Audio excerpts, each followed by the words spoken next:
Aries. Sa pahiwatig na bigay ng galaw ng mga kalikasan, ang maaaring maging ugali ng Aries ngayong araw ay ang pagiging masipag at matyaga lalo na sa trabaho.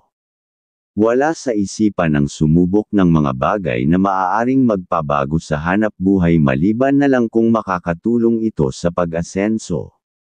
Laging inuuna ang kasiyahan ng pamilya at sinisikap na maging maayos ang pakikitungo sa ibang tao.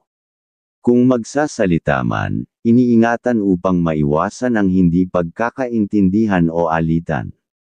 Hindi hilig ang usapang mayabang o mapanghamong biro tungkol sa pagmamahalan. Sa damdamin, matyaga at masinop, laging nakatuon sa ikauunlad ng buhay, at malambing sa mga mahal sa buhay. At tandaan, ang galaw ng kalikasan ay hindi matatawaran, madalas biglaan ang mga pangyayari, kaya laging maging maingat. Taurus. Sa pahiwatig na bigay ng galaw ng mga kalikasan, ang maaaring maging ugali ng Taurus ngayong araw ay ang pagiging masinop at marunong mag-ipon. Walang balak magpahiram ng pera at maingat sa mga bagay na maaaring makasira sa pinagkakakitaan. Madisiplina sa trabaho at inuuna ang katiyakan ng kabuhayan. Laging iniisip ang kalusugan ng pamilya kaya't naglalaan ng oras at pag-aaruga sa wastong pagkain. May lakas ng loob at katatagan ng kalooban, at sa usapin ng pagmamahalan ay wala sa isip ang pagseselos dahil buo ang tiwala sa minamahal. At tandaan, ang galaw ng kalikasan ay hindi matatawaran, madalas biglaan ang mga pangyayari, kaya laging maging maingat. Gemini. Sa pahiwatig na bigay ng galaw ng mga kalikasan, ang maaaring maging ugali ng Gemini ngayong araw ay ang pagiging mapanuri at hindi agad nagtitiwala. Matalino at masinop sa trabaho, hindi basta nahuhulog sa mga regalo o pakitang tao, at hindi rin kayang bilhin ng pera. Laging nag-iisip ng maingat para makagawa ng hakbang tungo sa pag-asenso. Sa damdamin, hindi madaling magpadaig sa selos at mas pinapairal ang tiwala sa pagmamahalan. Maluwag din sa pagbibigay at paggastos lalo na para sa mga kapamilya, na nagpapakita ng pagiging maalaga at responsable. At tandaan, ang galaw ng kalikasan ay hindi matatawaran, madalas biglaan ang mga pangyayari, kaya laging maging maingat. Cancer. Sa pahiwatig na bigay ng galaw ng mga kalikasan, ang maaaring maging ugali ng Cancer ngayong araw ay ang pagiging maingat at mapanuri. Ayaw makihalubilo sa usapang tungkol sa utang upang maiwasan ang gulo. Malakas ang pakiramdam kaya't hindi madaling maloko o malinlang. Hindi hilig ang kumita sa mga maling paraan dahil mas gusto ang malinis na hanap buhay. May paninindigan at isang salita, lalo na kung nasa tama. Masipag at masaya sa paggawa para sa kapakanan ng pamilya. Sa pagmamahalan, malambing at tapat, at bukas ang puso sa pagbibigay para sa ikagiginhawa ng mga mahal sa buhay.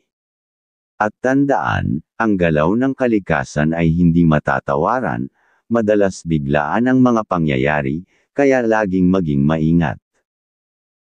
Leo. Sa pahiwatig na bigay ng galaw ng mga kalikasan, ang maaaring maging ugali ng Leo ngayong araw ay ang pagiging matyaga at mapagmahal sa pamilya. Anumang sinabi sa kanila ay sinisikap na tuparin upang mapanatili ang masayang samahan sa tahanan. Sa trabaho, seryoso at mahigpit sa sarili, ayaw sa tsismisan at mas pinipiling maging abala sa paggawa ng kapaki-pakinabang na bagay. Maingat sa pera at hindi agad nagpapautang, dahil nais makapag-ipon para sa kinabukasan ng pamilya. Maari ring magkaroon ng kaunting pagdududa sa mga taong nakapaligid, ngunit ito ay dulot lamang ng pagiging mapagmasid. Malambing at maalaga sa relasyon. At tandaan, ang galaw ng kalikasan ay hindi matatawaran, madalas biglaan ang mga pangyayari, kaya laging maging maingat. Virgo. Sa pahiwatig na bigay ng galaw ng mga kalikasan, ang maaaring maging ugali ng Virgo ngayong araw ay ang pagiging maingat at metikuloso. Sa trabaho, sinisiguradong tama at maayos ang bawat salita at kilos upang walang masabi ang iba.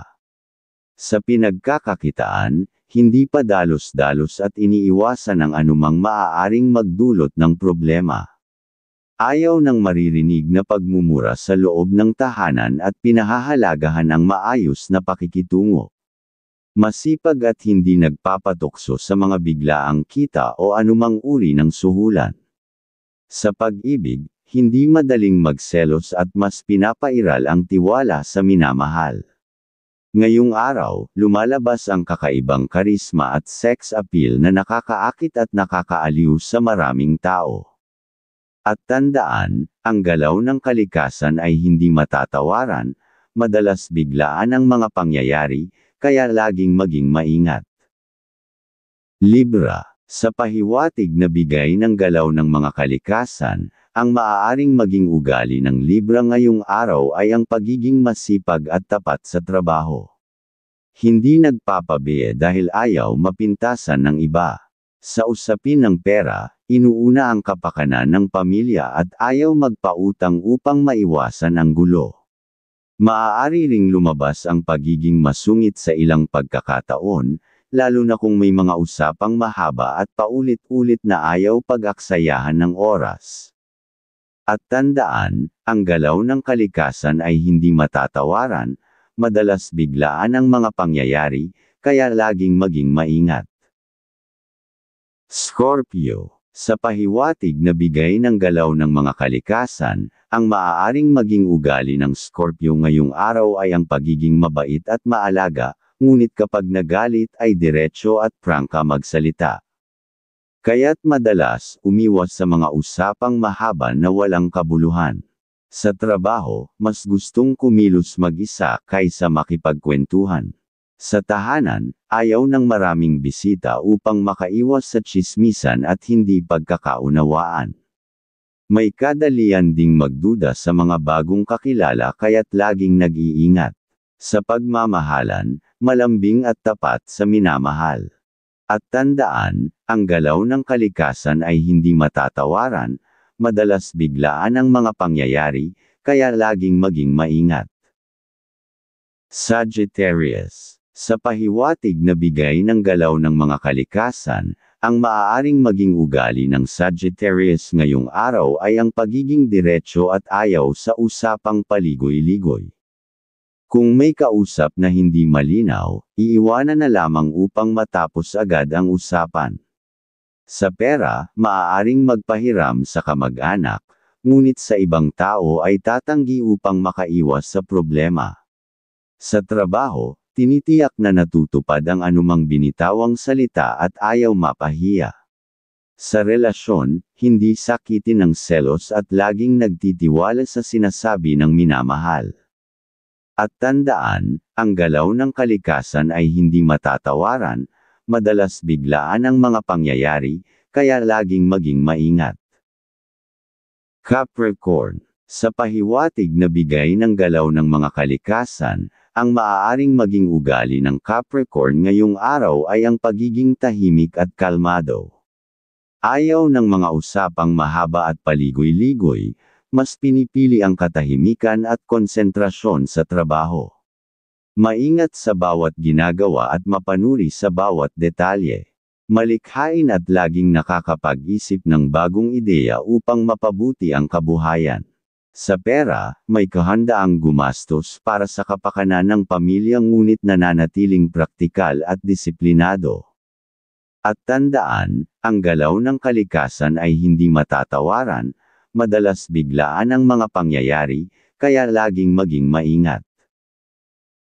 Aquarius. Sa pahiwatig na bigay ng galaw ng mga kalikasan, ang maaaring maging ugali ng Aquarius ngayong araw ay ang pagiging mapanuri at matatag sa paninindigan. Ayaw makarinig ng kasinungalingan o mga walang saysay na usapan sa tahanan. Sa trabaho, mas pinipiling kumilos mag-isa kaysa makisali sa kwentuhan upang matapos agad ang gawain. Hindi rin nais magpautang ng pera upang maiwasan ang alitan. Laging nagmamasid at nag-iingat upang makaiwas sa biglaang problema. May tiwala sa minamahal ngunit may kakayahang agad makaramdam ng pagdududa kung may hindi tugma sa naririnig. Sa pera, may katipiran ngayong araw.